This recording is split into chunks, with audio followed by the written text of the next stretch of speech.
Iya. Oke. Oke, selamat siang teman-teman semua dari PPPD. Kurang sini. Sini dikit juga, Pak. Terima kasih sudah datang, terima kasih sudah mengundang kami. Kami dari JustVT GF. Nah, saya akan menjelaskan sedikit mengenai JustVT ini apa dan kegunaannya apa untuk masyarakat luas.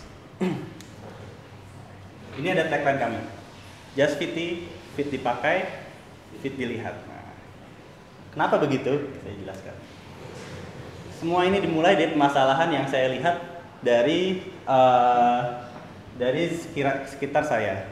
Pertama, masyarakat modern ini tidak lagi nyaman berbelanja di mall, terutama untuk cowok-cowok biasanya. Biasanya cowok-cowok saya lihat di mall kok males-malesan, nih mukanya ambil bawa gandeng belanjaan ceweknya, istrinya. Nah, itu saya lihat ini adalah suatu permasalahan belanja yang tidak nyaman.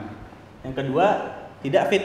Kadang udah jauh-jauh kita ke mall, jauh-jauh kita ke pasar, nyari sepatu, nyari baju, ternyata nggak ada ukurannya, nggak ada warna yang kita suka, nggak ada budgetnya. Ternyata pas ada semua, duitnya nggak ada. Nah, itu dia. Dua, tidak fit. Ketiga, brand lokal. Kita susah menemukan brand lokal di Indonesia ini, kalah pamornya sama brand-brand luar. Brand-brand luar ini memang kualitasnya sebenarnya tidak jauh beda sama brand lokal. Cuman biasanya brand lokal itu kalah di dalam segi marketingnya. Maka dari itu, JustVT mengeluarkan solusi. Kami berdua ingin membuat one stop website di mana users bisa mendapatkan rekomendasi pakaian dari ahlinya, stylist profesional, dan juga bantuan dari komputer algoritma secara gratis untuk user yang paling pas, dan juga bisa membeli di website yang sama. Jadi ini solusi yang bisa menghemat secara pemakaian efisiensi waktu dan juga style yang keren untuk para user. Inovasi yang kita keluarkan di JustVT ini yaitu menggabungkan keahlian stylist kita dan juga teknologi machine learning dan AI untuk menemukan pakaian paling pas untuk user. Nah, jadi ini penggabungan antara tradisional dan modern lah. Jadi ini adalah suatu inovasi yang kita buat. Gimana cara kerja JustVT ini? Simple. Dia ini ada 3 step. Pertama, user akan di-profiling dulu. Di-profiling, setelah profiling selesai, akan muncul rekomendasi. Jika mereka suka dengan rekomendasi yang ditawarkan, mereka bisa membeli. Jika tidak suka, akan dimasukkan rekomendasi yang baru lagi. Seperti itu. Untuk legalitas sendiri sekarang JustVT merupakan perusahaan kecil perseorangan. Namun untuk nanti kedepannya ingin mengajukan pendirian perusahaan, yaitu PT. Ini secara singkat skema pekerjaan JustVT. Jadi user akan berhubungan dengan website JustVT, lalu akan dilempar ke stylist dan juga komputer. Lalu setelah rekomendasi tersebut muncullah nama brand-brand lokal yang bisa dipilih oleh user. Setelah user suka, masuklah ke packaging dan shipping ke usernya itu. Bisnis model ini, kami memakai bisnis model sebenarnya lebih ke margin. Jadi kami mengambil komisi penjualan 20% dari setiap transaksi. Let's say dari market share 1% dari pengguna e-commerce, yaitu 120.000, itu membelanjakan 400.000 tiap pembelian, maka kami akan mengambil 25%, yaitu 100.000. Maka dalam setahun kita mentargetkan 120.000 ini akan menghasilkan 12 miliar. Nah, untuk operasional, catatan sedikit tentang operasionalnya. Stok pakaian, JustVT tidak memegang stok pakaian sama sekali. Maka dari itu ini adalah kita memberikan inovasi dalam hal teknologi, sehingga tidak ada operasional risk, mengurangi risk operasional dan juga shipping. Semua interaksi antara konsumen dan juga JustVT semuanya digital. Tidak ada, jadi kita menghargai privacy dari user ya. kita tidak akan beberkan segala profiling yang telah kita buat. Tidak apa-apa. Juga setiap minggu user yang sudah terdaftar di Jasviti akan mendapatkan fashion tips. Jadi setiap minggu akan mendapatkan fashion tips yang sesuai dengan user tersebut. Jadi misalnya Anda menyukai fashion sporty, maka setiap minggu akan mendapatkan fashion yang sangat yang cocok dengan Anda lah, tips yang cocok dengan Anda. Target market kita yaitu umur 22 sampai 29, yaitu umur-umur yang paling siap untuk pasar e-commerce. Dan sebenarnya wanita dan pria sudah cukup siap untuk pasar e-commerce. Namun saat ini untuk awal ini saya akan menggandeng untuk pasar-pasar pria dulu. Ini ada persona pembeli kita. Ini ada contoh, mungkin ini gambaran oversimplified ya. Cuman ini adalah gambarannya itu. Ini ada Benny sini. Dia pria yang mau beli baju untuk dirinya sendiri. Gitu. Ada juga konsumen kedua, target kedua yaitu wanita tapi membelikan baju untuk cowoknya. Jadi dua itu yang kita ini. Benny ini dia lokasi di Jakarta, umur 25 sampai 40, gendernya itu pria, sukaannya itu fitness, suka sedikit agak metroseksual, dia suka shopping sedikit dan juga suka sports, suka teknologi. Dia ini berpenghasilan 4 sampai 20 juta per bulan. Dia mahir berbahasa Indonesia, mahir berbahasa Inggris, dan motivasi berbelanjanya dia ingin terlihat stylish di antara teman-temannya, di antara teman-teman, dan juga di teman-teman di tempat kerjanya itu. Jadi dia nggak mau ketinggalan zaman lah. Pertimbangan belanjanya dia ini orang yang sibuk, dia tidak ada waktu untuk berbelanja, tapi dia tetap mementingkan kualitas barang yang bagus. Nah ini sedikit data yang mendukung kesuksesan Jasviti.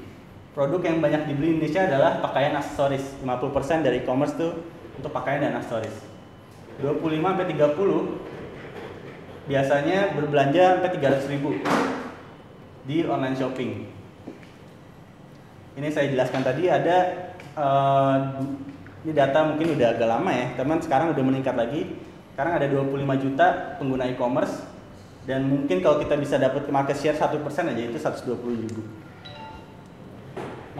Sekarang saya ngomong sedikit tentang kompetitor. Kompetitor kita sebenarnya tidak ada yang sama persis dengan Jasviti, belum ada. Inovasi yang persis belum ada. Namun kita coba membandingkan dengan berbagai fashion e-commerce lainnya. Seperti mungkin Anda sudah pernah dengar Zalora, Local Brand, VIP Plaza, dan lain-lain. Apa keunggulan dari Jasviti itu? Yaitu yang pertama muncul di pasar e-commerce dengan teknologi yang sama seperti itu. Jadi teknologi untuk menghubungkan stylist dan algoritma itu yang pertama kali Jasviti kembangkan. Dan juga ini lebih efisien daripada belanja ke mall tradisional pembelanjaan. Dan yang ketiga, konsumen lebih loyal di sini. Jadi kalau misalnya Anda belanja ke Zalora atau belanja ke Matahari Mall atau belanja yang lain, Anda paling melihat sekali dibanding harga dari di toko lain, bandingkan lagi dengan harga toko lain. Sedangkan Jasviti sudah menemukan personalisasi yang pas untuk Anda. Jadi ini sangat personalize untuk Anda. Dan semuanya gratis, konsultasi, profiling, semua gratis.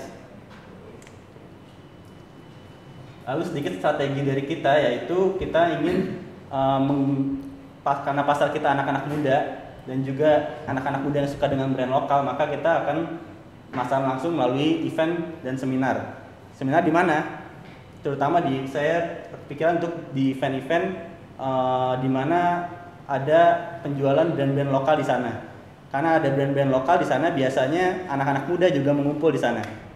Nah, di situ Jasviti bisa masuk dan itu cukup pas untuk target market kita. Yang kedua, bisa juga melalui fashion blogger dan influencer yang sekarang ini. Dan juga masih banyak lah yang saya highlight, mungkin sosial media juga sangat penting karena style baju yang Anda dapat, rekomendasi yang Anda dapat itu bisa di-share ke teman-teman Anda. Ini bagus atau enggak buat gua gitu. Nah, itu bisa di-share melalui Facebook, Twitter, Instagram. Jadi ini dari user to user pun juga ada gitu ya.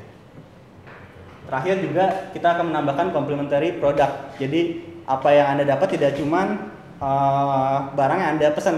Anda akan mendapat packaging yang bagus, Anda juga akan mendapat mungkin tanda tangan dari stylist yang Anda konsultasi, juga mungkin sedikit complementary seperti pulpen atau botol minum dan lain-lain. Ya, ini ada rencana aksi tenan mungkin untuk setelah masuk ke inkubasi ya. Jadi kita akan Januari Februari melakukan rekrutmen kerjasama dengan supplier dan jasa pengiriman. Februari akan melakukan pemasaran. Dan pemasaran ini yang menjadi penting, butuhnya bantuan funding dari PBBD.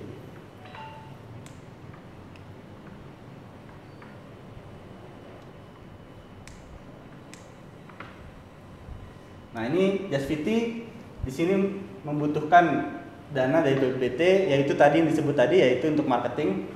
Jadi pertama untuk 182 juta untuk penambahan personil, karena kita sendiri cuma berdua dan kita berpikir ke depan untuk scaling menjadi besar, dan ini menurut kita ide yang sangat baru dan inovatif. Maka dari itu saya memikirkan untuk mengembangkan ide ini menjadi lebih besar. Yang kedua juga kita pakai 155 juta untuk marketing, promosional, dan perluasan target pasar.